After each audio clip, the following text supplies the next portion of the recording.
Theorem था, पिछला class में बच गया था पढ़ने को। हम लोग को अब लिमिट्स का सवाल बनाना है, और सवाल बनाने के पहले जो तरीका सब मेरे पास है सवाल बनाने के लिए, वो सबको इकट्ठा कर रहे हैं, सारा थ्योरम्स को इकट्ठा कर रहे हैं। सबसे पहले तो हम आपको ये बताया कि अगर कोई फंक्शन इस तरह का हम बना के आपको देते हैं, सम ऑफ टू फंक्शन, इसका लिमिटिंग वैल्यू कहते हैं कि निकालिए एज एक्स अप्रोचेज इट। तो अगर आप अलग से इसका निकाल पाएं और अलग से इसका निकाल पाएं L1 L2, तो आंसर। ये हमारा पहला लेक्चर में था, algebra of limits, product of two functions, limit x approaching. तो अलग अलग अगर दोनों का निकाल पाएं तो L1 into L2। अच्छा, ऐसा कंफ्यूजन मत रहिएगा कि हम अगर इस तरह से लिख दें एफ एक्स प्लस जी एक्स इंटू एच एक्स बटे u of x to the power v of x, आप अलग से इसका निकाल लें L1, अलग से L2, अलग से L3, इसका अलग से L4, अलग से L5, और आंसर लिख दें L1 plus L2 into L3 बटे L4 to the power L5। ऐसा कोई रूल नहीं था अलजेब्रा ऑफ लिमिट्स में। The rules were very clear. Sum of two functions तो अलग अलग अगर पता हो, प्रोडक्ट ऑफ टू फंक्शंस तो अलग अलग, सबको इकट्ठा करके हम ऐसा कुछ नहीं बनाए हैं। आप फिर टू दी पावर ऑफ कुछ फंक्शन लिख दें w ऑफ x, उसका लिमिटिंग वैल्यू अलग से L6 पता है तो आप आंसर लिख दिए ऐसा। No, you can't do that. Will see हम क्या बोलना चाह रहे हैं।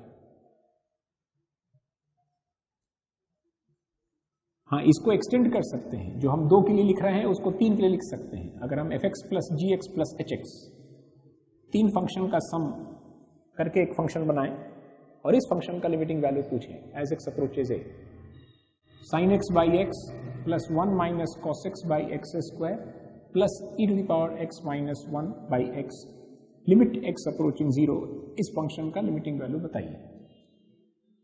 तो आप अलजेब्रा ऑफ लिमिट्स के अनुसार अगर इसका अलग से जानते हैं, इसका अलग से जानते हैं, इसका अलग से जानते हैं, तो आप आंसर लिख सकते हैं 1 प्लस हाफ प्लस 1, 5/2।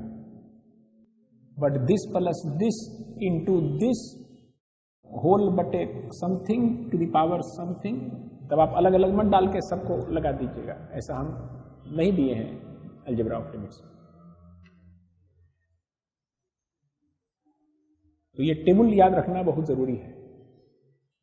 और एक थ्योरम आखिरी, जिसको बोलते हैं एल, यहां एपोस्ट्रोफी जैसा है और हॉस्पिटल लिखा हुआ है, लेकिन प्रोनाउंस करते हैं हॉपियल्स थ्योरम। ये बड़ा ही पावरफुल थ्योरम है।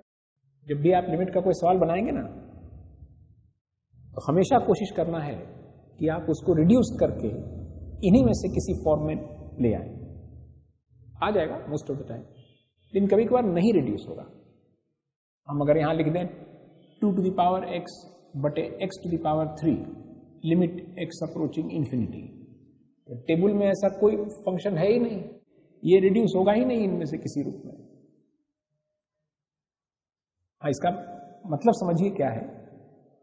एक फंक्शन है 2 टू द पावर x, जिसका ग्राफ हम जानते हैं, वैल्यूज जानते हैं, सारा वैल्यूज, बड़ा स्टीपली राइज करता है ये ग्राफ, बड़ा जेंटल है, धीरे धीरे धीरे धीरे उठता है, x बदलता है थोड़ा सा, x बदलता है, लेकिन एक पॉइंट के बाद बड़ी स्टीपली भागता है ये ग्राफ। फिर एक ग्राफ है y बराबर एक्स क्यूब, स्टीप है, लेकिन थोड़ा देर के बाद फिर इसको कट करेगा। 2 टू द पावर x का ग्राफ जो है वो इसको कट करके अभी तक एक्स क्यूब ग्राफ के नीचे है। कोई एक पॉइंट होगा जहां पे 2 टू द पावर x का वैल्यू इक्वल टू हो जाएगा एक्स क्यूब के। ये हम नहीं जानते हैं कौन सा नंबर है, जानना भी नहीं जरूरी है। जैसे x इक्वल टू 1 पे देखिएगा तो इस फंक्शन का वैल्यू है 2, उसका डॉट ऊपर होगा, और इस फंक्शन का वैल्यू है 1 नीचे होगा। फिर आप वर्टिकल लाइन शिफ्ट कीजिएगा, ये अभी हो सकता है धीरे से ग्रो कर रहा हो, ज्यादा तेजी से ग्रो कर जाए, कट करके आगे निकल जाए, लेकिन बहुत देर तक नहीं निकल पाएगा, क्योंकि जो 2 to the power x graph है, जो एक्सपोनेंशियल फंक्शंस का ग्राफ है, वो बहुत ही स्टीप होता है। मतलब एक पॉइंट के बाद ना बहुत थोड़ा थोड़ा भी चेंजेस कीजिएगा x के वैल्यू में, तो लार्ज चेंजेस होने लगता है एक्सपोनेंशियल फंक्शन के ग्राफ में। एक्स क्यूब में भी बहुत चेंज होता है लार्ज, लेकिन तुलना करके देखेंगे तो जिस रेट से two to the power x function में चेंजेस होगा due to changes in x, change in the value of this function, वो बहुत लार्ज होता है जिस रेट से एक्स क्यूब फंक्शन बदलता है, हम इसको डी लिख रहे हैं। तो ये फंक्शन बहुत तेजी से ग्रो करता है in comparison to any monomial function. X to the power 4 और एक्स टू द पावर 3 में तुलना करेंगे तो इसके ग्रो करने का जो रेट है वो इसके ग्रो करने के रेट से ज्यादा है। एक्स टू द पावर 5 के ग्रो करने का रेट और ज्यादा तेजी से भागता है। ये सब बात हम लार्ज वैल्यूज ऑफ एक्स के लिए बोल रहे हैं। तो चलिए मान लीजिए एक्स क्यूब फंक्शन अभी थोड़ा तेजी से भाग रहा है, अभी two to the power x function slowly grow कर रहा है, इसलिए अभी थोड़ा पीछे रह गया, ये आगे निकल गया, लेकिन एक पॉइंट के बाद ये निकल जाएगा। तो हम आपको दिए हैं for large numbers two to the power x divided by cube of x, this by this का रेशियो बताइए, लिमिटिंग वैल्यू बताना है। तो अलग अलग पहले दोनों का आपको जानकारी होना चाहिए कि x के जगह इसमें लार्ज पॉजिटिव नंबर्स डालेंगे तो ये फंक्शन का वैल्यू भी लार्ज पॉजिटिव नंबर्स होगा, बढ़ता ही चला जाएगा। और इसके बारे में भी अलग से मालूम होना चाहिए कि इसमें x के स्थान पे लार्ज पॉजिटिव नंबर्स डालेंगे तो इसका वैल्यूज भी लार्ज पॉजिटिव नंबर्स होगा। यानी आपको दिख जाना चाहिए कि एक अनिश्चितता है, यहाँ इन्फिनिटी बाई इन्फिनिटी टाइप का एक अनिश्चितता है, लार्ज बटे लार्ज। आपको मैंने हम कहना ये चाह रहे हैं ना कि आप एक्चुअली में तो नंबर डाले नहीं कि x बराबर अगर 5 पे कहें कि रेशियो निकालिए तो 2 टू द पावर 5 बटे 5 क्यूब आप निकाल दीजिएगा, this is 32, this is 125। x equal to 5 पे भी देखिए तो 2 to the power x graph का जो हाइट है वो मात्र 32 है और x क्यूब का ग्राफ बहुत ऊंचा है 125। ज्यादा देर नहीं रह पाएगा ये ऊपर, x क्यूब ग्राफ अभी दिख रहा है 2 टू द पावर x से ऊपर, पर ज्यादा देर नहीं रह पाएगा, थोड़ा देर में ही पकड़ लेगा। तो आपको x इक्वल टू 5 पे पूछे कि इस फंक्शन का वैल्यू बताइए तो आप दोनों का अलग अलग निकालेंगे, डिवाइड करके बता देंगे। x इक्वल टू 500 पे पूछेंगे तो भी आप x इक्वल टू 500 डालेंगे और वैल्यू निकाल देंगे, बता देंगे। अब ये नंबर बहुत बड़ा है, ये बहुत बड़ा नंबर है, ये भी बहुत बड़ा है, लेकिन ये उसके तुलना में बहुत बड़ा है। और अगर x बराबर 5000 पे निकालें तो यही करना है। जब हम कह रहे हैं कि लिमिटिंग वैल्यू निकालिए as x approaches plus infinity, तो उसका मतलब यही करना है, x के जगह पे लार्ज और लार्ज और लार्ज नंबर डालते जाना है। अब देखना है कि ये जो नंबर आ रहा है वो किस निश्चित संख्या की तरफ जा रहा है, कि वो बढ़ता ही जा।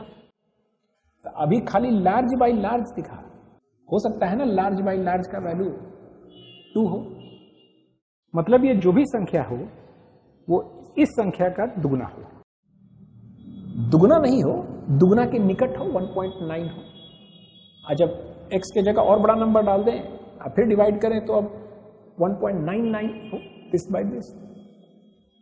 यानी जैसे जैसे आप x के वैल्यू को लार्ज करते जाएं, दिस बाय दिस का रेशियो 2 के निकट जा रहा हो, में भी वही पता लगाना है। तो अभी लार्ज बाय लार्ज देख करके तो आप नहीं समझ पाए ना कि इसका वैल्यू क्या होगा। ऐसे ये लार्ज है, ये लार्ज है, एक्चुअली ये इस लार्ज से बहुत बहुत बहुत लार्ज है, यही सच्चाई है। यहां निकट में नहीं दिख रहा है, आप अगर 0 के निकट हैं तो आपको ये नहीं दिख रहा है, लेकिन जैसे जैसे दूर जाइएगा अब ये एक्स क्यूब ग्राफ और 2 to the power x graph में ये 2 टू द पावर x का जो हाइट है वो एक्स क्यूब के तुलना में बहुत लार्ज होता जाता है। माने this large divided by this large is actually very very large. It all depends करना कि इसके तुलना में वो कितना लार्ज है, इसके तुलना में भी वो बहुत लार्ज है। यहां से चंद्रमा का डिस्टेंस को हम d1 कहें, यहां से सन का डिस्टेंस को d2 कहें, दोनों लार्ज है। लार्ज है मतलब लार्ज और स्मॉल रिलेटिव वर्ड है, क्या चीज के तुलना में लार्ज। तो यहां से मून का जो दूरी है वो लार्ज है, यहां से पटना जाने का जो दूरी है उसके तुलना में बहुत लार्ज है, यहां से मून का दूरी। हाँ आप समझ गए लार्ज का मतलब। लेकिन यहां से सन का जो दूरी है उसके तुलना में तो यहां से मून का दूरी बहुत छोटा है, बहुत ही छोटा है। ये सन है, यहां अर्थ है, यहां मून है, this is the ratio, moon इतना सा छोटा। तो अगर हम कहें कि सन का जो दूरी है अर्थ से उसको d2 कहें और उसको डिवाइड कर दीजिए उस d1 से, बताइए ये नंबर कैसा होगा? तो आप कहेंगे बहुत लार्ज होगा, यद्यपि कि ये लार्ज नंबर था यहां से पटना के डिस्टेंस की तुलना में, और ये इससे भी बहुत बहुत बहुत बहुत बहुत गुना लार्ज है, तो लार्ज आएगा। तो अगर हमको इस फंक्शन और इस फंक्शन का समझ है, आप बिना समझ के नहीं आप जवाब दे सकते हैं। या तो कोई मैथमेटिकल एनालिसिस का तरीका बता दीजिए, वही बताने जा रहे हैं। हमारा जो थ्योरम है एल-हॉपियल्स थ्योरम, जो आखिरी थ्योरम है, जो सभी की स्थिति में वैलिड है, कैसा भी हम सवाल देते हैं, थ्योरम कहता है कि अगर कोई ऐसा सवाल पूछा जाए fx बटे gx टाइप का कोई फंक्शन दें, इस फंक्शन का लिमिटिंग वैल्यू पूछें एज एक्स अप्रोचेज ए, आप अलग से इसका लिमिटिंग वैल्यू निकालते हैं, अलग से इसका निकालते हैं। अगर इनडिटर्मिनेसी आता है ऑफ द टाइप 0 बटे 0 या इन्फिनिटी बटे इन्फिनिटी, थ्योरम यही कह रहा है कि अगर इस फंक्शन का लिमिटिंग वैल्यू निकालते वक्त आपको एक अनिश्चितता मिलता है ऐसा या ऐसा, तो इसका लिमिटिंग वैल्यू निकालने के लिए limit x approaches a fx by gx को इक्वल टू लिख लीजिएगा limit x approaches a f prime by g prime. निकालना यह है, थ्योरम कह रहा है कि आप ऐसा कर सकते हैं कि आप इस फंक्शन का डेरिवेटिव फंक्शन लिख लें और इस फंक्शन का डेरिवेटिव फंक्शन लिख लें अलग अलग। f बाई g का डेरिवेटिव नहीं, f का डेरिवेटिव अलग से, g का डेरिवेटिव अलग से, यानी इस फंक्शन के स्लोप को रिप्रेजेंट करने वाला फंक्शन यानी रेट ऑफ चेंज, और इस फंक्शन के रेट ऑफ चेंज को रिप्रेजेंट करने वाला फंक्शन। जैसे हम अगर कहें कि एक्स क्यूब बटे एक्स स्क्वायर प्लस 3x, इस फंक्शन का लिमिटिंग वैल्यू निकालिए as x approaches plus infinity. Theorem का मतलब समझा रहे हो, थ्योरम में क्या कहना चाह रहे हो मैथमेटिशियन? वो कह रहे हैं अब इस फंक्शन का लिमिटिंग वैल्यू निकालने का प्रयास कीजिए पहले। तो हम जो सीखे हैं उसके अनुसार पहले इस फंक्शन का लिमिटिंग वैल्यू निकालेंगे अलग से, जो कि हम जानते हैं x की जगह लार्ज और लार्ज और लार्ज नंबर डालते जाइएगा तो इस फंक्शन का वैल्यू भी लार्ज और लार्ज होता चला जाएगा। और डिनोमिनेटर वाला फंक्शन उसको हम x square into 1 plus 3 by x लिख लें तो ये फंक्शन एक्चुअली बिहेव करेगा सिर्फ एक्स स्क्वायर फंक्शन की तरह फॉर लार्ज एक्स। एक्स अगर लार्ज नंबर डालिएगा इसमें तो ये स्मॉल है, तो ये 1 प्लस स्मॉल जो स्मॉल होता चला जाएगा जैसे जैसे एक्स को लार्ज करते जाइएगा, यानी धीरे धीरे 1 की तरफ 1 इंटू एक्स स्क्वायर यानी एक्स स्क्वायर की तरह बिहेव करेगा। यानी ये large put a large type का एक इंडिटर्मिनेसी है। यहाँ सबसे पहला चीज तो हम लोग यही रियलाइज करते हैं ना कि इंडिटर्मिनेसी है कि नहीं, और है तो किस टाइप का है। तो हॉपियल बोलते हैं कि अगर इंडिटर्मिनेसी 0 बटे 0 या इन्फिनिटी बटे इन्फिनिटी टाइप का हो तो आप इस फंक्शन का लिमिटिंग वैल्यू निकालना हो तो आप क्या कीजिए कि इस फंक्शन का डेरिवेटिव फंक्शन लिख लीजिए 3x स्क्वायर। इस फंक्शन का अलग से इस फंक्शन के ग्राफ पे स्लोप निकालने वाला जो एक्सप्रेशन है हम लोग रटे हैं x to the power n type का कोई फंक्शन हो तो उसका डेरिवेटिव फंक्शन होता है n times x to the power n minus 1। तो इसका डेरिवेटिव फंक्शन 3x स्क्वायर, यानी ये फंक्शन किस रेट से ग्रो कर रहा है और ये फंक्शन किस रेट से ग्रो करता है। अब आप दिस बाय दिस का लिमिटिंग वैल्यू निकालिए, वो इक्वल टू होगा दिस बाय दिस के लिमिटिंग वैल्यू के, ऐसा एल-हॉपियल बोल रहे हैं।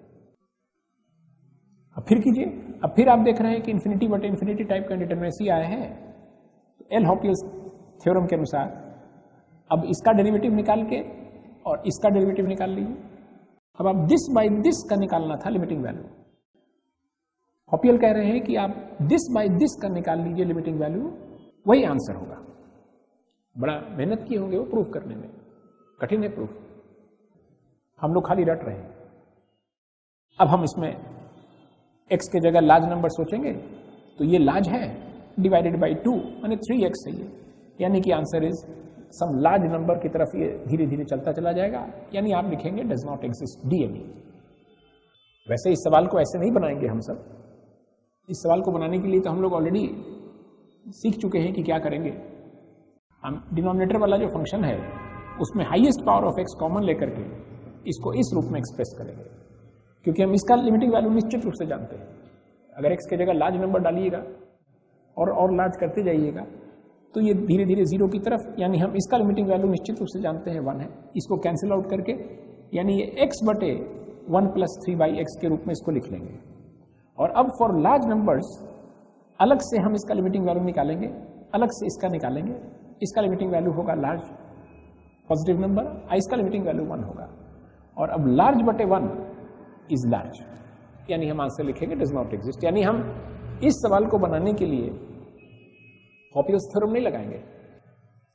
अगर हम आपको ऐसा सवाल दें x to the power 3 minus 2 to the power 3 बटे x माइनस 2 फंक्शन का लिमिटिंग वैल्यू निकालिए एज x अप्रोचेस 2, तो स्टेप 1 इसका लिमिटिंग वैल्यू आप निकाल ले, x की जगह 2 डाल दिए चूंकि कॉन्टिन्यूअस है। आपको 0 बटे 0 टाइप का इंडिटरमिनेसी मिल गया।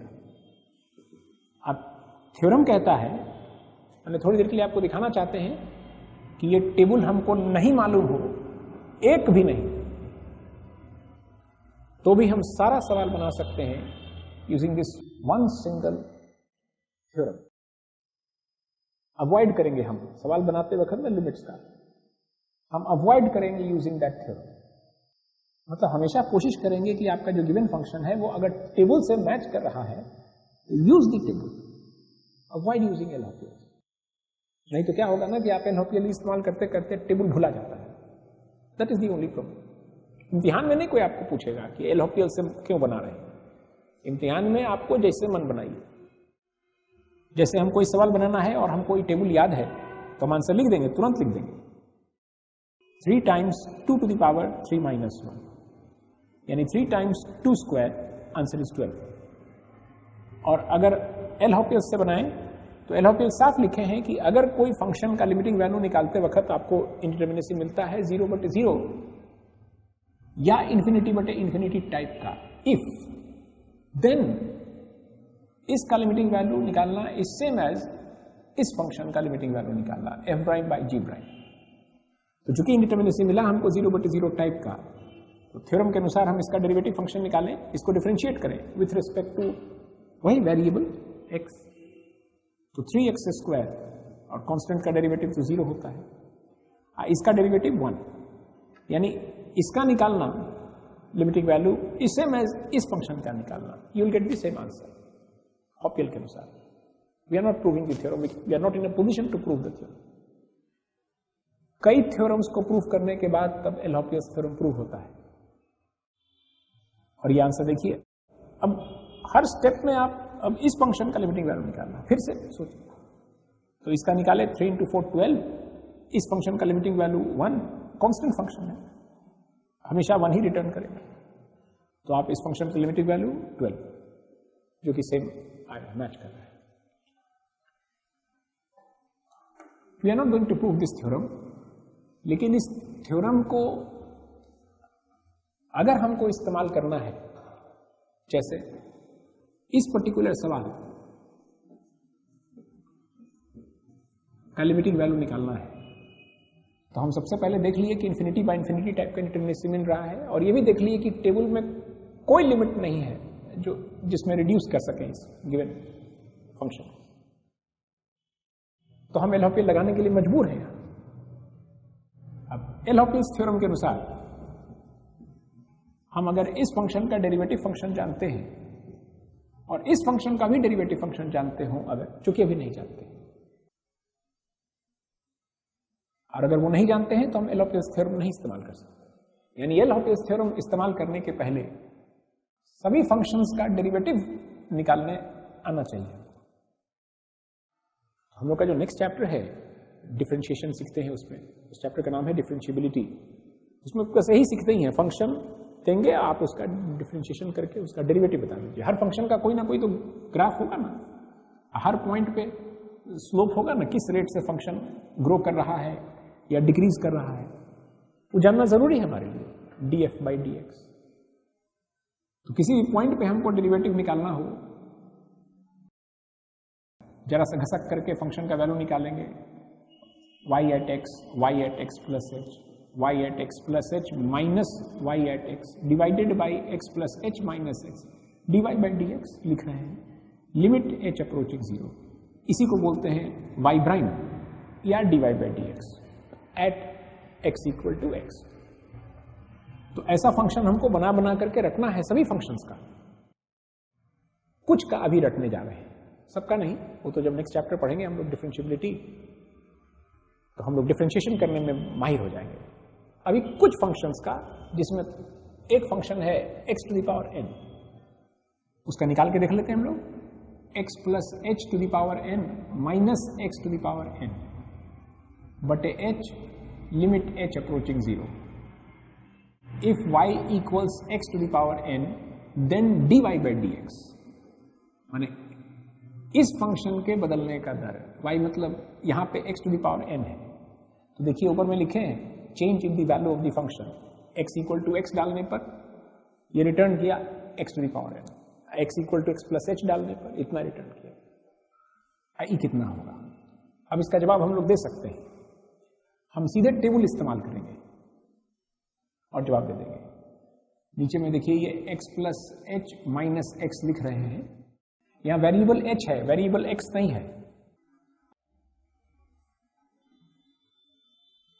यहां a जो है वो x है, यहां x एक कांस्टेंट नंबर है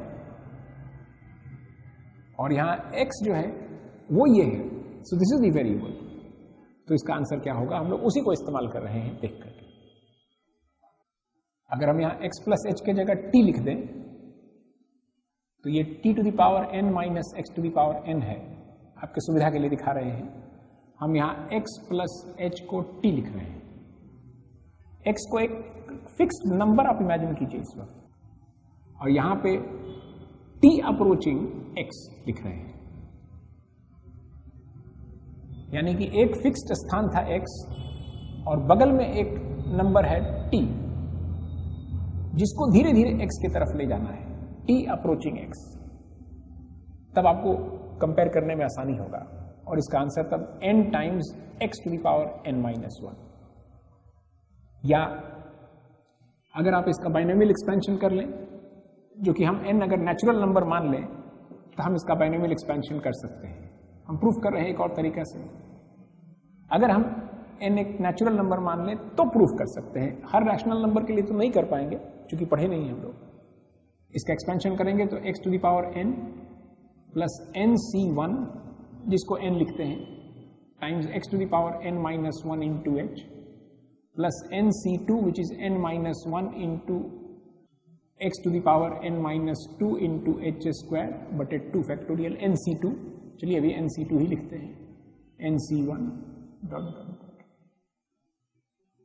और लास्ट टर्म होगा h to the power n minus x to the power n बटे h। ये x to the power n एक कैंसिल आउट हो जाएगा, बचा इतना, लिमिट h अप्रोचिंग 0। एक h कॉमन ले सकते हैं, सब में काट दें तो एक h यहां बचेगा, यहां h स्क्वायर, नेक्स्ट वाले टर्म में nc3 x to the power n minus 3 into h square plus dot dot dot, last term में h to the power n था, h से डिवाइड होगा, h to the power n minus 1 बचेगा, nc यही बचा। So this function actually reduces to this function. और अब आप देखिए यहाँ h नहीं है, इन सब में h है, एक्चुअली यहाँ h था जो डिनोमिनेटर वाले h से कैंसिल आउट हो, फिर h स्क्वायर था, वो डिनोमिनेटर वाले h से एक कैंसिल होकर के एक रह गया। अब एज h अप्रोचेस 0 तो ये सब 0 हो जाएगा, यही बच जाएगा n times x to the power n minus 1। Proof कर दिए हम लोग, ये जो फंक्शन था x to the power n, इसका डेरिवेटिव फंक्शन प्रूफ किए हम लोग।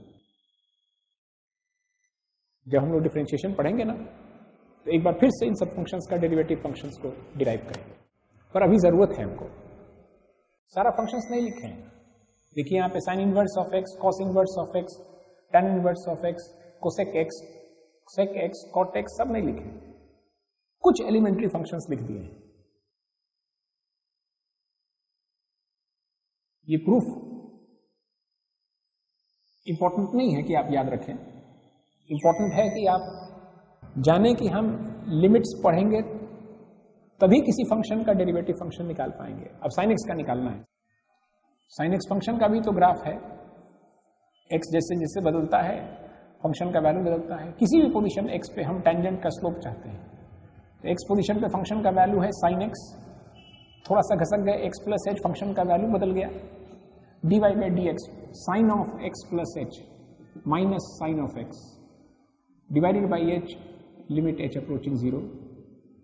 अगर हम sin x को y नाम से पुकारे तो dy बाई डी एक्स का मतलब ये होगा।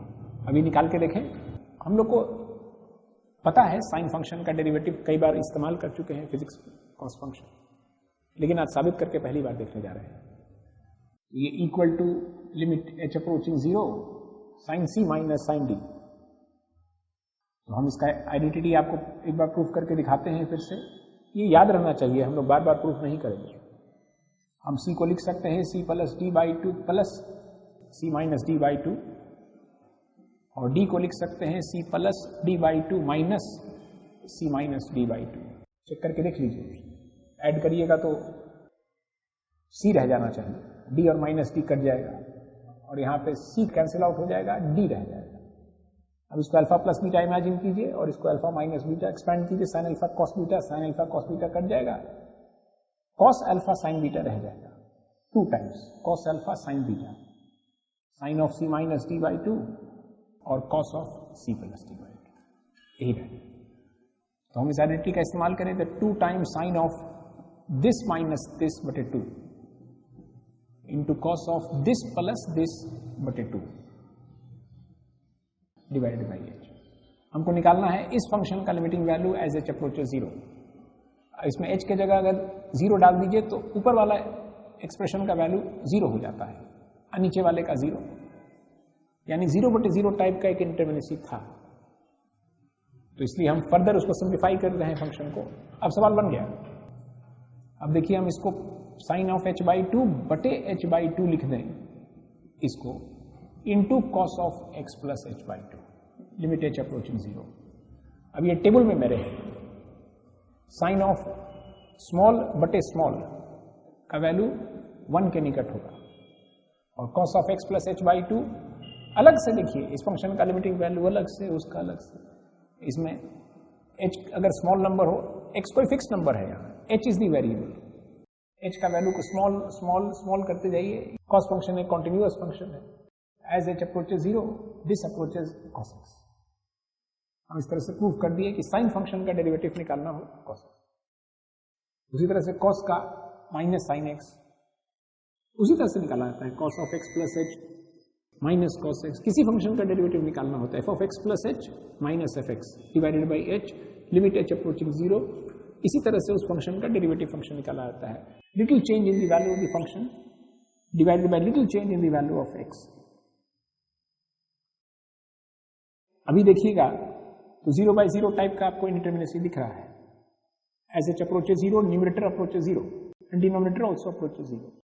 पर आप द मोमेंट इस फंक्शन को थोड़ा सिंप्लीफाई करेंगे cos c minus cos d identity इस्तेमाल करके, वही 2 times sine of c plus d by 2 into sine of c minus d by 2 with minus sine, sine of c plus d by 2 x plus h by 2 into sine of c minus d by 2 बटे h।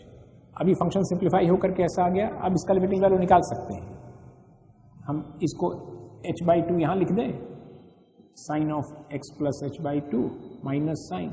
अब अगर आप इसका limiting value अलग से निकाल सकें और इसका अलग से, तो अलजेब्रा के अनुसार, और ये टेबल में है sine of some small number but a small number same होना चाहिए था, इसीलिए हम 2 से डिवाइड किए। तो इसका लिमिटिंग वैल्यू 1 होगा, मैंने एक्चुअली में आप इसमें h की जगह नंबर डालेंगे ना 0 के निकट, कैलकुलेट करेंगे, दिस बाय दिस का वैल्यू निकालेंगे तो 1 के निकट आएगा। और ये माइनस साइन x, उसको रख लिया हम सब। उसी तरह से tan फंक्शन के लिए ये सब हम डिराइव करेंगे फिर से जब डिफरेंशिएबिलिटी पढ़ेंगे तो हम बस वहीं पे छोड़ रहे हैं। 3 ट्रिग्नोमेट्रिक फंक्शन, एक अलजेब्रा, अब एक एक्सपोनेंशियल और उसका inverse. e to the power x का हम कहें कि डेरिवेटिव निकालिए, e to the power x function का ग्राफ यही है, बड़ा स्टीप हो जाता है। इस पे डेरिवेटिव फंक्शन निकालिए, किसी भी पोजीशन पे इसका स्लोप के लिए फॉर्मूला निकालिए, हम सब जानते हैं उसका formula, e to the power x का derivative e to the power x. फिर भी एक बात देखिए, हम e to the power x plus h किसी भी एक्स पोजीशन पे ग्राफ का हाइट घसक करके फंक्शन का वैल्यू, यही हमेशा बार बार यही करना है, डेरिवेटिव जब भी निकालने बोले तो यही करना है। अभी इंट्रोड्यूस कर रहे हैं, फिर से हम इसको विस्तार से बटे एच, लिमिट एच अप्रोचिंग 0, यही है इस फंक्शन का डेरिवेटिव। इसमें e to the power x common लेंगे, e to the power h minus 1 बटे एच, लिमिट एच अप्रोचिंग 0 लिखेंगे। ये एक फिक्स्ड नंबर है, एक्स वेरिएबल नहीं है, एच वेरिएबल है। इसका वैल्यू हम सब टेबल से जानते हैं, e to the power h minus 1 बटे h. If h is a small number close to 0 तो इसका वैल्यू 1 होगा। यानी e to the power x function के ग्राफ पे अगर हम कहें कि स्लोप निकालिए किसी भी जगह, तो e to the power x derivative function ln x natural log function है, यानी इसी का इनवर्स फंक्शन जो y बराबर x में मिरर इमेज ये है ln x ग्राफ। ये अगर y बराबर ई पावर x का ग्राफ है, इस ग्राफ पे हमको कहीं भी स्लोप निकालना हो, देखिए dy by d x, her position पे हम dy बाई डी एक्स चाहते हैं, एक फंक्शन चाहते हैं, क्योंकि हर जगह स्लोप अलग अलग है। यहाँ स्लोप कुछ है, यहाँ स्लोप काफी लार्ज है, फिर स्लोप घट रहा है, स्लोप घटता जा रहा है, इसमें स्लोप बढ़ता जा रहा है। इसमें ग्राफ के बदलने का जो दर है dy बाई डी एक्स वो बड़ा हो जाएगा, x जैसे जैसे बड़ा होगा। इसमें छोटा हो जाएगा dy by d x, smaller and smaller. तो कैसे निकालेंगे? वही ln of x plus h, किसी भी पोजीशन पे आपको स्लोप निकालना है तो फंक्शन का वैल्यू सबके निकालिए, माइनस ln x बटे h, लिमिट h अप्रोचिंग 0, यही होगा ln x फंक्शन का डेरिवेटिव फंक्शन। और ये कैसे निकालेंगे? जो टेबल आपके पास है ना उसी से निकलेगा। देखिए हम इसको क्या कर रहे हैं, log a minus log b है, इसको log of a by b 1 plus h by x बटे एच। अब डिनोमिनेटर में x डिवाइड कर रहे हैं और x से मल्टीप्लाई कर रहे हैं, यानी बगल में यहां 1 बाई एक्स लिख रहे हैं। बन गया सवाल। x यहां पे वेरिएबल नहीं है, x is some fixed number, h is the variable. तो यहां देखिए, यहां लिखा है ln ऑफ 1 प्लस डेल्टा बटे delta, where delta is small. h बटे x को हम अगर डेल्टा कह लें, यानी h इंटू 1 बटे x को, 1 बाई एक्स कोई फिक्स नंबर है, जिस जगह पे भी आपको कहेंगे ना स्लोप चाहिए, x बराबर 5 पे चाहिए, तो 1 बटे 5 एक फिक्स नंबर है। ये नंबर है जिसको छोटा और छोटा और छोटा और करते चले जा रहे हैं यहाँ, तो delta is a small number here, जो धीरे धीरे छोटा होता जा रहा है, और इसका वैल्यू 1 होगा टेबल से। यानी ये जो टेबल हम लोग बना रहे हैं, इसी टेबल से हम डेरिवेटिव का टेबल बनाते हैं। इतना महत्वपूर्ण है ये table. Based on this table हम कुछ फंक्शंस का लिखे हैं, डेरिवेटिव फंक्शंस, जो कि हम चाहते हैं कि अभी रट लें हम लोग।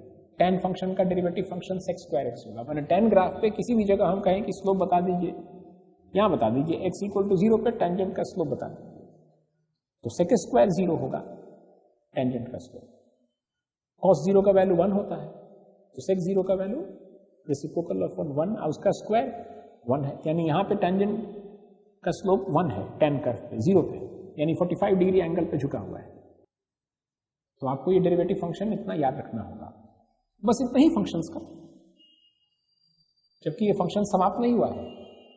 हम अगर 2 to the power x function का कहें कि ग्राफ बना है, वो भी तो e to the power x जैसा ही होता है। हाँ, ये अलग बात है कि e to the power x 2 to the power x के तुलना में e to the power x का ग्राफ देखने में ऐसा लगेगा, इस तरफ ऊपर इस तरफ नीचे। अगर हम इसका कहें कि डेरिवेटिव फंक्शन निकालिए, यानी इस ग्राफ पे स्लोप चाहिए, तो देखिए कैसे निकलेगा। आप e to the power x का डेरिवेटिव जानते हैं, यानी e to the power x function का हम कहें कि को डिफरेंशिएट कीजिए विथ रिस्पेक्ट टू x, तो क्या फंक्शन मिलेगा, तो आप ऐसे लिख देंगे। वही वहां लिखा है, साइन ऑफ x को डिफरेंशिएट करने बोलेंगे विथ रिस्पेक्ट टू x। ये भाषा समझना है, t साइन x माने साइन फंक्शन में जो चेंज होगा, डिवाइडेड बाई x में जो आप चेंज करेंगे, तो उसका वैल्यू कितना होगा, वो हर जगह अलग अलग होगा। साइन कर्व में आप x इक्वल टू 0 पर अगर आप थोड़ा सा घसक के change in the value of the function divided by change in the value of x calculate कीजिएगा, दिस बाय दिस का रेशियो cos 0 के बराबर होगा, यानी यहाँ पे स्लोप 1 होगा। यही पाई बाई 2 के पास अगर स्लोप निकालने के लिए कहें dy बाई डी एक्स थोड़ा सा बदला, y में कितना चेंज होगा, there is no change, flat है कर्व।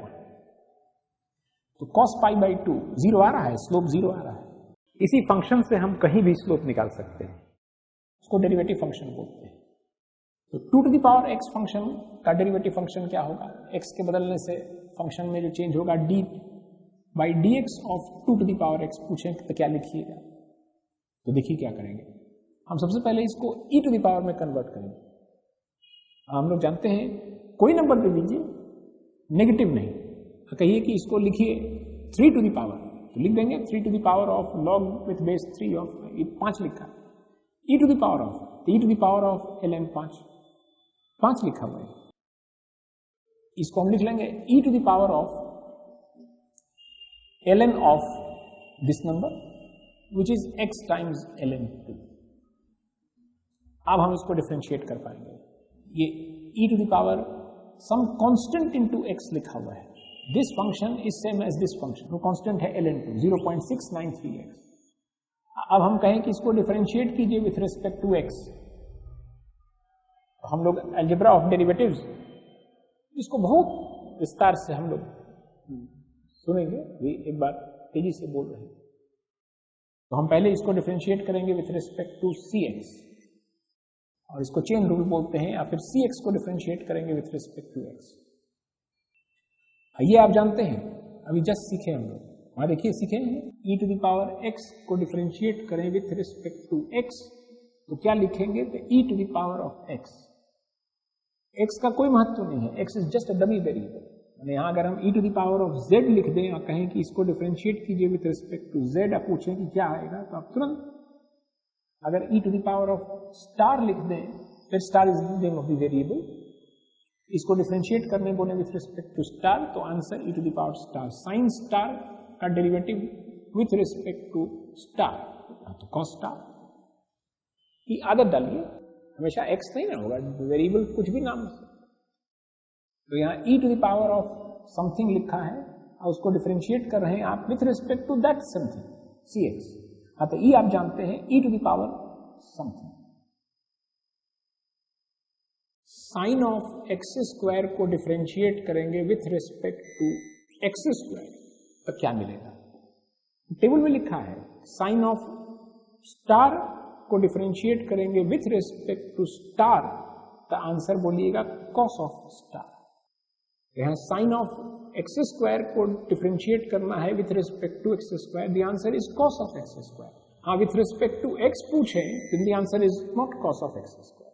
तब इसको करने के लिए हम लोग पहले चेन रूल बोलते हैं, पहले इसको डिफरेंशिएट करेंगे with respect to x square और एक्स स्क्वायर को डिफरेंशिएट करेंगे विथ रिस्पेक्ट टू एक्स, यानी ऊपर नीचे मल्टीप्लाई कर दिए हैं डी एक्स स्क्वायर नंबर से, these are just two numbers. तब हम इसका वैल्यू जानते हैं डेरिवेटिव टेबल से, एक्स स्क्वायर का derivative with respect to x भी टेबल से जानते हैं।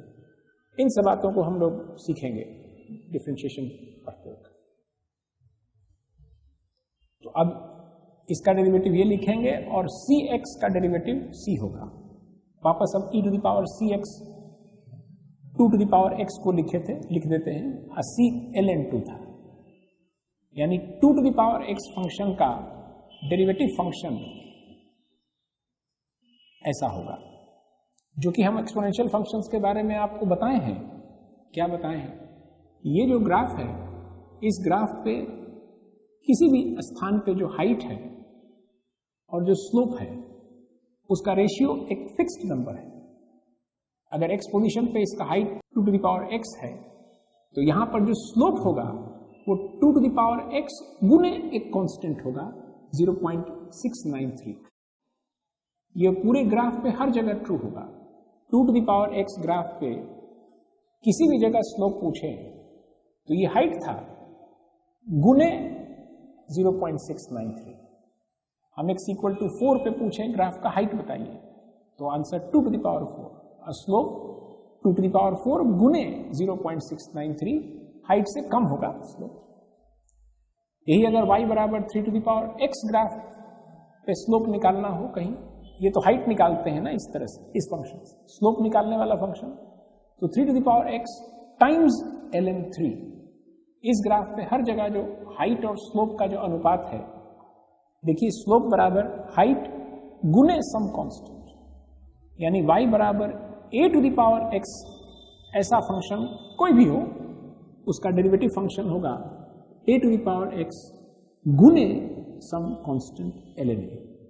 अगर a के जगह e लिख दें, माने इस पूरे झुंड में से एक पर्टिकुलर ग्राफ है e to the power x, तो y प्राइम इक्वल टू होगा e to the power x times ln of e, जो कि 1 होता है।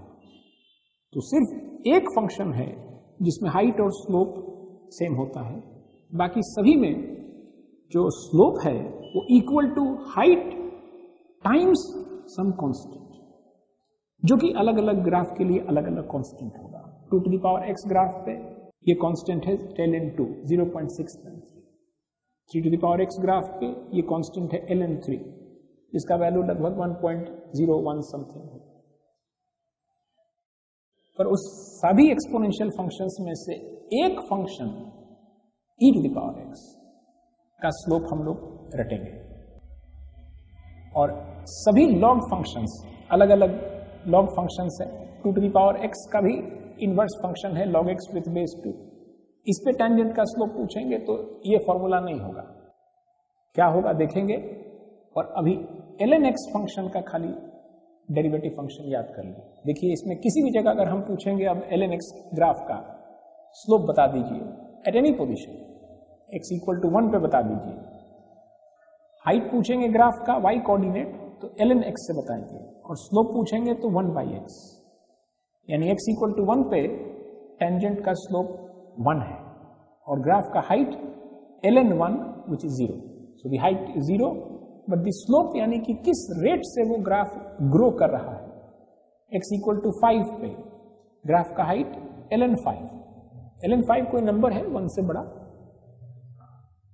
और वहां पे टेंजेंट का स्लोप 1/5 0.2 dy बाई dx का वैल्यू 0.2 है। स्लोप घटता जाएगा, डिनोमिनेटर बड़ा होता जाएगा, ग्राफ का हाइट बढ़ेगा क्योंकि ln एक इंक्रीजिंग फंक्शन है, लेकिन बढ़ने का जो दर है वो कम होता जाएगा।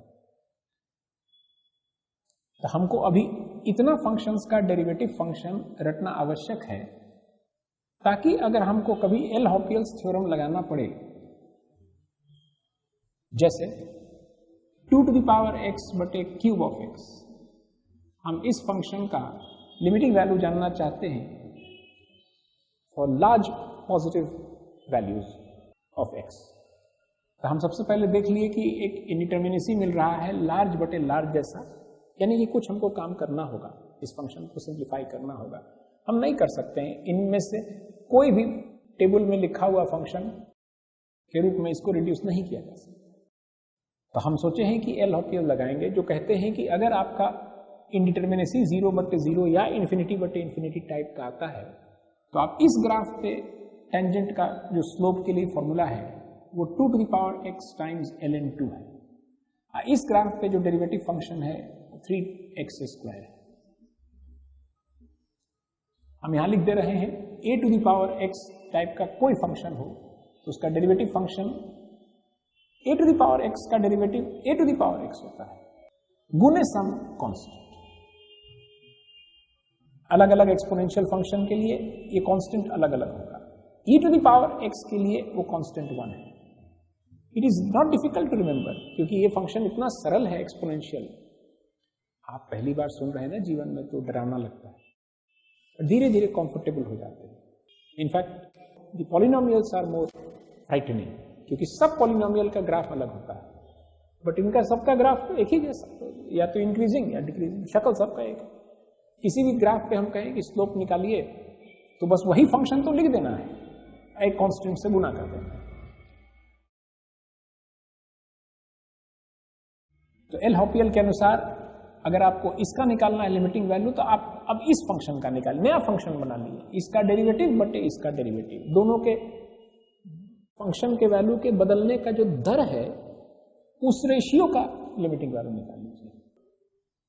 अब फिर वही एज एक्स अप्रोचेस इन्फिनिटी अलग से इसका लिमिटिंग वैल्यू निकालिए। ये कोई नंबर है, ये नंबर बड़ा और बड़ा करते जाइएगा तो फिर इन्फिनिटी बट इन्फिनिटी आ रहा है।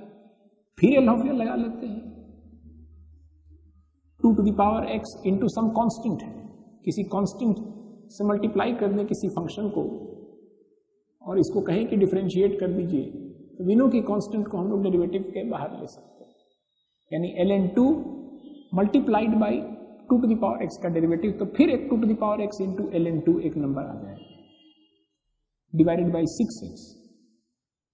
फिर वही कीजिए, फिर x के जगह लार्ज नंबर डालिएगा ऊपर में भी और नीचे में भी, ये सब नंबर्स हो गया, ये सब तो कॉन्स्टेंट्स है। ये 0.693 का स्क्वायर है बटे 6, ये सबको अलग लिख सकते। तो आप एलहोपियल फिर लगाएंगे, चूंकि इंटरमिनेसी फिर इन्फिनिटी बट इन्फिनिटी टाइप का है, अब फिर 2 to the power x into ln2 आएगा, इंटू पहले से ln स्क्वायर 2 है ln क्यूब हो जाएगा और 6 हो जाएगा। अब फिर इस फंक्शन का लिमिटिंग वैल्यू निकालिए एज एक्स अप्रोचेस इन्फिनिटी, ये सब तो कांस्टेंट्स हैं, और अंत में आपको दिख गया लार्ज नंबर इन्फिनिटी। इस एलहोपियल्स थ्योरम के बारे में हम एक बार जरा आपको फिर से डिस्कस कर लेते हैं। जितना भी यहां पे लिखा हुआ है ना limits,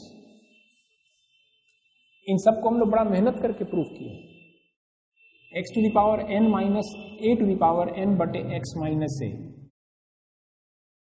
limit x approaching a, यहां a कोई फिक्स नंबर है, n भी फिक्स नंबर है, x वेरिएबल है। इसका लिमिटिंग वैल्यू कैसे निकालें? तो न्यूटन सजेस्टेड कि अभी तो 0 बटे 0 टाइप का इंडिटरमिनेसी दिख रहा है, अगर हम यहां x के जगह a प्लस h लिख दें और अब हम अगर इसको एक्सपेंड कर लें यूजिंग आवर बाइनोमियल एक्सपेंशन, तो a to the power n cancel out हो जाता है और जो बाकी टर्म्स में से सब में h टर्म दिखता है, काटने पर एक टर्म सिर्फ बचता है बिना h के, बाकी सब में h स्क्वायर h क्यूब बचता है, h 0 डालने पर केवल पहला टर्म रह जाता है। तो इस तरह से हम बाइनोमियल एक्सपेंशन का यूज करके इस फंक्शन का लिमिटिंग वैल्यू ढूंढ लिए। अगर हम एलहोपियल से इसको प्रूव करें तो जितना भी यहां लिखे हैं ना, सबको हम एलहोपियल से प्रूव कर सकते हैं, बड़ी आसान है, ऐसे बड़ा कठिन था। इसका प्रूफ सैंडविच थ्योरम से हुआ था। वो प्रूफ जानना बहुत जरूरी है, इसलिए क्योंकि उस प्रूफ में ना आप इन फंक्शंस के बारे में विस्तार से समझते हैं। जब हम इसे बात करते हैं sine function, x function, tan function, sandwich है 0 के निकट, तो उन सब प्रूफ में आप बहुत विस्तार से इन सब फंक्शंस के बारे में समझते हैं। अब हम दिखाना चाहते हैं कि हम इसको सिर्फ एलहोपियल थ्योरम से हम प्रूव करें, दिखा कि इस फंक्शन का वैल्यू 0 अप्रोच कर रहा है, इसका भी 0, यानी कि 0 बटे 0 टाइप का इंडिटरमिनेसी है। x इक्वल टू 0 के निकट 0 बटे 0 टाइप का इंडिटरमिनेसी दिख रहा है। हॉपियल के अनुसार आप साइन फंक्शन का डेरिवेटिव फंक्शन निकाल लीजिए cos x और x फंक्शन का डेरिवेटिव फंक्शन निकाल लीजिए 1, यानी ये साइन फंक्शन का जो स्लोप है ना वो लिखे हैं, और x फंक्शन का स्लोप, स्लोप बटे स्लोप जो फंक्शन है उसका लिमिटिंग वैल्यू निकालिए कि 0 के निकट इन दोनों के स्लोप का रेशियो क्या है, वही फंक्शन का रेशियो होगा, ऐसा प्रूफ किए। फंक्शंस का जो रेशियो का वैल्यू होगा वही स्लोप्स के रेशियो का वैल्यू होगा। अब वो प्रूफ तो हम लोग नहीं जानते, लेकिन अब देखिए कितना आसानी से इसका आंसर आ गया 1। जितना लिखा है हम सबको आपके सामने एक बार प्रूफ करने जा रहे हैं यूजिंग एलहोपियल। इसको हम लोग डिफरेंशिएट कर लें, ऊपर वाला फंक्शन को विथ रिस्पेक्ट टू एक्स और नीचे वाले को डिफरेंशिएट कीजिएगा विथ रिस्पेक्ट टू एक्स, 1 आएगा। अब हम इस टेबल को इस्तेमाल कर रहे हैं, सब लिंक्ड है, इससे वो प्रूव होता है, हम उसका इस्तेमाल करके इसको प्रूव कर रहे हैं। उसका derivative n x to the power n minus 1, और अब एज एक्स अप्रोचेस a डाल दीजिए, answer n times a to the power n minus 1। इसको भी देखिए प्रूफ करके 1 माइनस कॉस एक्स बटे x square limit x approaching 0, 0 बटे 0 टाइप का दिख रहा है। इस फंक्शन का लिमिटिंग वैल्यू हम लोग ऑलरेडी प्रूफ कर चुके हैं, एक बार फिर से करते हैं इसको, इस बार एलहोपियल्स थ्योरम का इस्तेमाल करके प्रूफ करके देखते हैं। 1 का डेरिवेटिव 0 और cos x का डेरिवेटिव माइनस sin x, तो यानी हम इस फंक्शन का डेरिवेटिव फंक्शन अगर जानते हो और इसका अलग से, तब इसका निकालना है।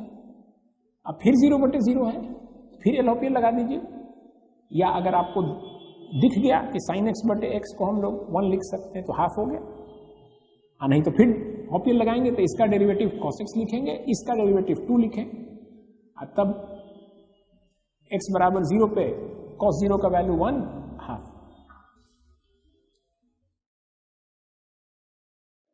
tan x/x limit x approaching 0/0 दिख रहा है, 0 के निकट tan का वैल्यू अलग से मालूम होना चाहिए, 0 के निकट x फंक्शन का वैल्यू अलग से।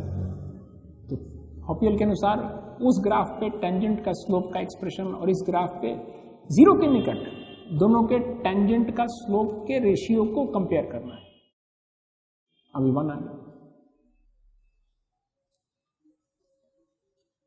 e to the power x minus 1/x limit x approaching 0, 0/0 है, x इक्वल टू 0 के निकट e to the power x का वैल्यू 1 के निकट होगा। सब एक्सपोनेंशियल फंक्शन वहीं से पास करता है, ये 0 1 माइनस 1/0।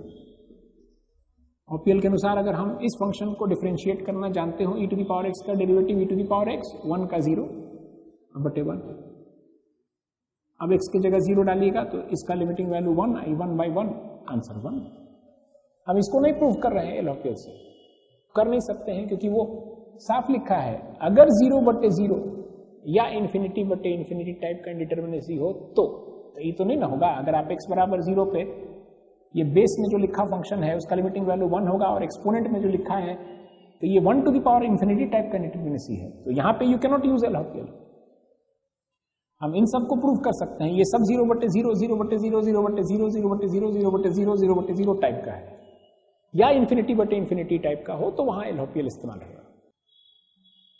अब इसको देखिए, ln of 1 plus x by x limit x approaching 0, ये 0/0 है, as x approaches 0 this approaches 1, log 1 approaches 0, log of 1 any base 0, सारा log ग्राफ x एक्सिस को कट करता है 1 पे, कोई log ले लीजिए सब वहीं से पास करता है, जैसे सारा एक्सपोनेंशियल फंक्शंस यहां से पास करता है 1 से, y एक्सिस को कट करता है, वैसे सारा log ग्राफ x एक्सिस को कट करता है 1 पे। log 1 का वैल्यू पूछे, बेस कुछ भी रहे 0।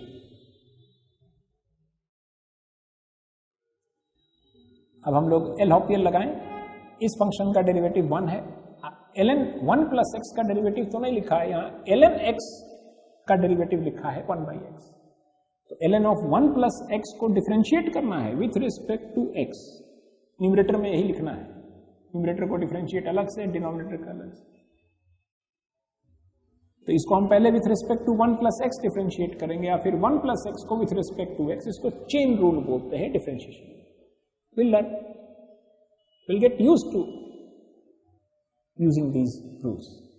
खाली सब्र रखिएगा, तुरंत नहीं होता है कि आप एक ही बार में देखें और रूल इस्तेमाल करना शुरू करें, बट हो जाएगा। इसका वैल्यू 1/1 प्लस x, एक फंक्शन इंटू 1 प्लस x का डेरिवेटिव इज अनदर, यहां भी रूल आप इस्तेमाल करते हैं, 1 का डेरिवेटिव प्लस x का डेरिवेटिव, इसको सम रूल बोलते हैं। कांस्टेंट का डेरिवेटिव 0 होता है और x टू द पावर 1 का 1, तो it is 1/1 plus x, denominator में 1, विच इज 1/1 प्लस x। होपियल कह रहे हैं कि अब आप उसको छोड़िए, इसको एनालाइज कीजिए, जो आंसर आएगा वही करेक्ट आंसर है। तब इसका वैल्यू x की जगह 0 डालने पर ये 1 रिटर्न करेगा और ये 1 तो 1/1 यानी 1। सबको प्रूफ किए यूजिंग एलहोपियल, तो कोई बड़ा प्रूफ नहीं था, पहले जो सब किए वो बड़ा बात था, ये छोटा बात था।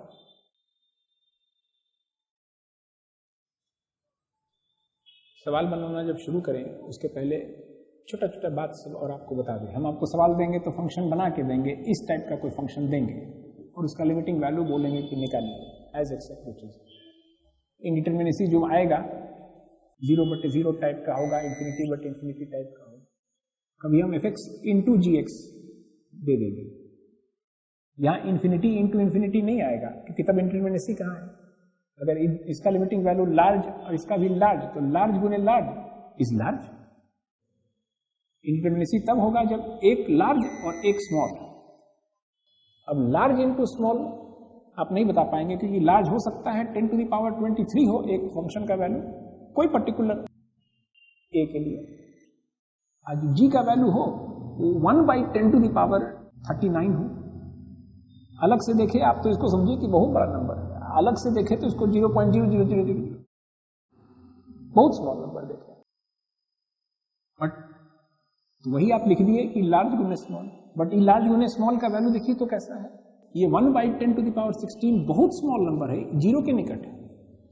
हो सकता है ये 1/10 to the power 23 हो तो लार्ज गुने स्मॉल 1 हो, यानी एक इंडिटरमिनेसी है। लार्ज गुने स्मॉल का वैल्यू आप नहीं, लार्ज गुने लार्ज का वैल्यू बता सकते हैं, will be large.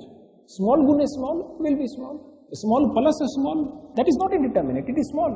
Large plus large is large, large minus large, now that is indeterminate. हम नहीं बता सकते लार्ज माइनस लार्ज का वैल्यू जीरो भी हो सकता है, एक लार्ज नंबर और दूसरा लार्ज नंबर दोनों सेम नंबर हो तो कैंसिल आउट कर दो। 1 भी हो सकता है ये दोनों लार्ज हो लेकिन ये लार्ज उस लार्ज से सिर्फ एक अधिक हो, तो large minus large can be 1। हो सकता है बहुत लार्ज हो, ये लार्ज इसके तुलना में बहुत लार्ज हो कि दिस माइनस दिस करने पर भी लार्ज। तो लार्ज गुने स्मॉल इज इंडिटरमिनेसी। हम इसको क्या करेंगे ना ऐसी स्थिति में कि हम fx बटे रेसिप्रोकल ऑफ gx लिख लेंगे। अब ये लार्ज बटे लार्ज हो गया। हम सब जानते हैं कि any small number can always be written as reciprocal of large. देखिए नहीं, हम 1/10 to the power 39 लिख दिए, माने g का वैल्यू 0.000000 आया होगा, 39 zeros, तो हम उसको ऐसे लिख रेसिप्रोकल ऑफ लार्ज। या हम इसको gx गुने 1/fx रेसिप्रोकल ऑफ fx, इसी को ऐसे लिखते हैं। तब ये 0/0 दिखने लगेगा और अब आप एल लगा पाएंगे। हमने आपको तैयारी कर रहे हैं कि जब भी कोई सवाल देंगे ना, कोई फंक्शन ही देंगे और उसमें एक निश्चित रूप से एक इंडिटरमिनेसी हो, तो इंडिटरमिनेसी का सारा टाइप्स हम लोग लिख चुके हैं, ऐसा मिलेगा या ऐसा मिलेगा या ऐसा मिलेगा, ये सब एक ही है, क्योंकि हम इसको तो लिख पाएंगे 0/0 टाइप ऑलवेज। अगर function to the power function करके देंगे तो ऐसा मिलेगा, 1 to the power infinity type का मिलेगा। 0 to the power 0 ये भी इंडिटरमिनेट है, और infinity to the power 0 ये भी इंडिटरमिनेट है। 0 to the power infinity determinate है, small to the power large माने small into small into small into small that is small, और इंफिनिटी माइनस इंफिनिटी, इतने तरह का आपको इंडिटरमिनेसी मिलेगा। तो आप कैसे टैकल करेंगे सवालों को? जब इसमें से कोई मिलेगा तो आप उसको, तो जो सवाल टेबल में रिड्यूस हो जाएगा उसको तो टेबल में रिड्यूस कर लेंगे, नहीं तो एल लगाएंगे। और अगर सवाल इस तरह का हो, स्पेशल सवाल ही हम देंगे, some function to the power some function लिखेंगे, tan of x to the power 1/x limit x approaching π/4। देखिए यहां बेस में जो फंक्शन लिखे हैं और एक्सपोनेंट में, उन दोनों को ध्यान से देखिए। as x approaches π/4 this approaches 1 tan π/4 continuous function है। x इक्वल टू π/4 के नेबरहुड में tan फंक्शन कॉन्टिन्यूअस है, ये π/2 है। π/2 के नेबरहुड में डिसकॉन्टिन्यूटी है, कलम उठाना पड़ता है। बाएं तरफ π/2 माइनस h पे फंक्शन का वैल्यू पूछे एज h अप्रोचेस 0, मतलब एक tan फंक्शन के फैक्ट्री में एक नंबर डाले हैं π/2 से थोड़ा छोटा, और धीरे धीरे उस नंबर को हम π/2 के निकट ले जा रहे हैं, तो फंक्शन का वैल्यू क्या होगा? देखिए फंक्शन का वैल्यू बढ़ता जाता है, इन्फिनिटली लार्ज नंबर्स, तो आप लिखेंगे विल नॉट एग्जिस्ट, कोई नंबर बता ही नहीं सकते। यही भाषा खाली आपको सीखना है। हम लिखेंगे tan ऑफ π/2 प्लस h का वैल्यू बताइए एज h अप्रोचेस 0, तो समझना है कि हम π/2 से जरा सा बड़ा नंबर डालें tan फैक्ट्री में और उस फंक्शन का वैल्यू पूछे, तो आप लिखेंगे डज नॉट एग्जिस्ट, क्योंकि वो माइनस इंफिनिटी फंक्शन का वैल्यू, जैसे जैसे निकट जाइएगा tan का वैल्यू और नेगेटिव होता जाएगा। या सिर्फ पूछेंगे tan x फंक्शन का लिमिटिंग वैल्यू बताइए as x approaches pi by 2 from right hand side, उधर से। The answer -∞, large negative number does not exist. या माइनस लिख देंगे माने बाएं तरफ से, तो लार्ज पॉजिटिव नंबर। ये लैंग्वेज हम लोग को सीखना होगा, ऐसा लिखा होगा तो आपको समझना है कि हम क्या पूछ रहे हैं। सिर्फ पाई बाई 2 पूछ रहे हैं माने हम चाहते हैं कि दोनों तरफ से देख लीजिए tan फंक्शन का वैल्यू, और अगर कोई निश्चित नंबर एग्जिस्ट करता है दोनों तरफ से और सेम हो तो यहां आंसर लिख दीजिएगा, नहीं तो कहिएगा कि डज नॉट एग्जिस्ट। हमको अभी x equal to pi by 4 के नेबरहुड में चेक करना है। हाँ, तो वहां पे tan का वैल्यू हम जानते हैं 1, कॉन्टिन्यूअस फंक्शन है, x की जगह पाई बाई 4 डाल दी, एंड इसमें हम x माइनस पाई बाई 4 लिखा है, तो इसका भी लिमिटिंग वैल्यू जानते हैं, कंटिन्यूअस है ये 0। 1 बाई 0 इज लार्ज नंबर, ये 0 नहीं ना है, 0 के निकट छोटा नंबर, तो रेसिप्रोकल ऑफ 0 लार्ज हो गया। तो ये 1 to the power infinity type का आपको इंडिटरमिनेसी दिख रहा है इस फंक्शन में। तो सबसे पहले आप ये चेक करते हैं कि इंडिटरमिनेसी कैसा दिख रहा है, तब ना डिसाइड करते हैं कि अब हम क्या करें। जैसे ऐसा दिखेगा तो आप समझ गए हैं कि हम LHOPL लगाएंगे या टेबल में रिड्यूस करेंगे, लेकिन अब ऐसा दिखेगा तो LHOPL नहीं लगेगा, तब क्या करेंगे वही बता रहे हैं। जब भी आप function to the power function देखेंगे लिमिट x अप्रोचिंग a, तो आप क्या करेंगे सो देखिए, इसको आप e टू द पावर के रूप में लिख लेंगे, e to the power of ln ऑफ जो कुछ भी लिखा है, ये कंफर्टेबल होना आवश्यक है। Square root of square of cube root of cube of x लिखा है, sine of sine inverse of x लिखा हुआ है। तो हम e to the power of ln of माने exponential of natural log of star, माने स्टार लिखा हुआ है ये, या ln of e to the power of कुछ भी समझना है, स्टार लिखा हुआ है, स्टार टाइम्स ln e का वैल्यू 1, तो स्टार लिखा हुआ है, तो हम उसको e टू द पावर के रूप में लिखेंगे। अब लिखते ही सवाल बनने लगेगा, अब इसको हम g टाइम्स ln f लिख लेंगे। अब जरा देखिए, हमारा अलजेब्रा ऑफ लिमिट्स कहता है कि अगर आप इसका लिमिटिंग वैल्यू निकाल लें, 5 आया मान लीजिए, इसका लिमिटिंग वैल्यू अलग से निकालना होगा, तब आंसर लिख दीजिएगा e टू द पावर 5। हम लोग का जो अलजेब्रा ऑफ लिमिट्स था उसमें था कि अगर कोई फंक्शन ऑफ अ फंक्शन लिखा हो, लिमिटिंग वैल्यू निकालना हो एज x अप्रोचेज a, तो अगर आप इस फंक्शन का लिमिटिंग वैल्यू निकाल लिए, कुछ मान लीजिए 5, तो फाइनल आंसर होगा f ऑफ 5, प्रोवाइडेड कि f फंक्शन कॉन्टिन्यूअस हो एट x इक्वल टू 5। ये फंक्शन सभी जगह कॉन्टिन्यूअस है, यानी इसका लिमिटिंग वैल्यू कोई रियल नंबर आ जाए, इसका answer e to the power उतना होगा। यानी अब सारा कॉन्सेंट्रेशन इसी फंक्शन का लिमिटिंग वैल्यू निकालने पे है। तो कैसे निकलेगा, तीनों केस को डिस्कस करते हैं। अगर मान लीजिए कि ये 1 to the power infinity type का था, अगर यानी f का वैल्यू 1 अप्रोच कर रहा था और g का वैल्यू लार्ज, तब देखिए तो ये लार्ज इंटू ln 1 0, यानी ये इन्फिनिटी इंटू 0 टाइप का हो गया। आपको अलग से इसका लिमिटिंग वैल्यू निकालना है, एज x अप्रोचेज ए g टाइम्स ln f, इसका लिमिटिंग वैल्यू निकालना है, और जो भी आंसर आ जाए फाइनली आप आंसर लिखेंगे e to the power of n। तो हम दिखा रहे हैं कि अब जो फंक्शन आप बना लिए, अब वो फंक्शन एक्चुअली अब इसी 3 में से किसी टाइप का हो गया, यानी अब आप इसके लिए LHOPL लगा सकते हैं और फिर फाइनल आंसर, यानी कुल मिलाकर के वही एकमात्र ब्रह्मास्त्र है LHOPL।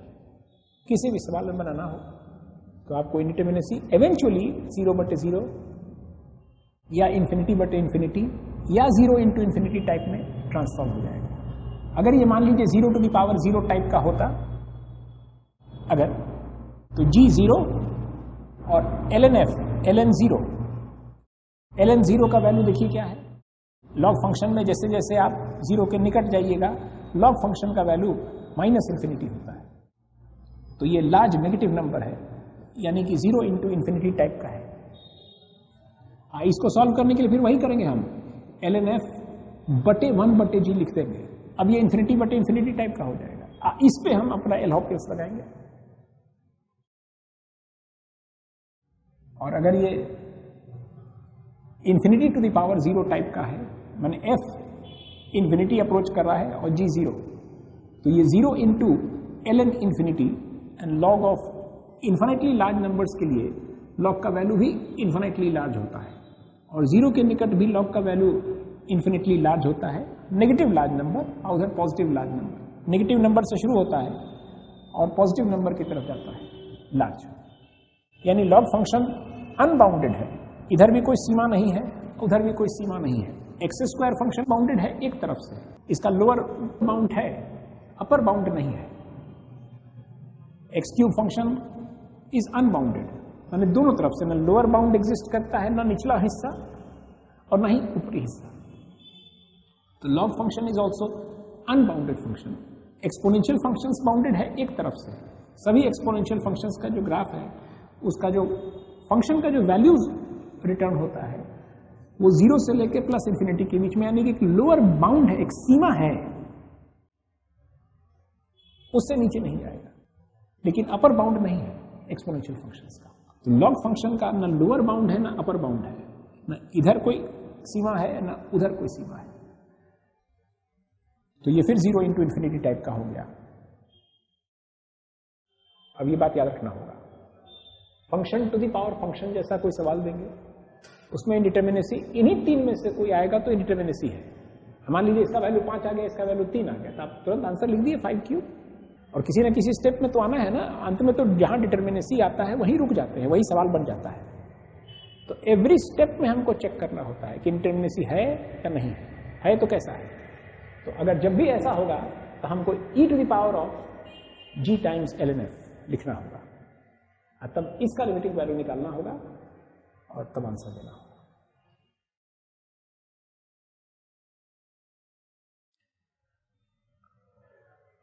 आपको ये टेबल याद होना चाहिए और अलजेब्रा ऑफ लिमिट्स याद होना चाहिए। जैसे छोटा छोटा 1-2 सवाल देखें, जैसे हम sine inverse x by x limit x approaching 0, sine of x बटे x² limit x approaching 0, 1 minus cos x by x limit x approaching 0। जरा इन 3 सवाल को देखें हम। ये फंक्शन हमारे टेबल में नहीं है, लेकिन अगर हम इसमें वेरिएबल चेंज कर दें, हम x के जगह पुट कर दें साइन t, तो इसको हम लिख सकते हैं t by sine t limit t approaching 0, x approaching 0 यानी t बराबर साइन इनवर्स ऑफ x। तो x का वैल्यू अगर 0 के निकट रखेंगे तो साइन इनवर्स ऑफ 0 का वैल्यू भी 0 के निकट, वही लिखें। और अब ये हमारे टेबल में है, इसका रेसिप्रोकल है, तो द आंसर इज 1।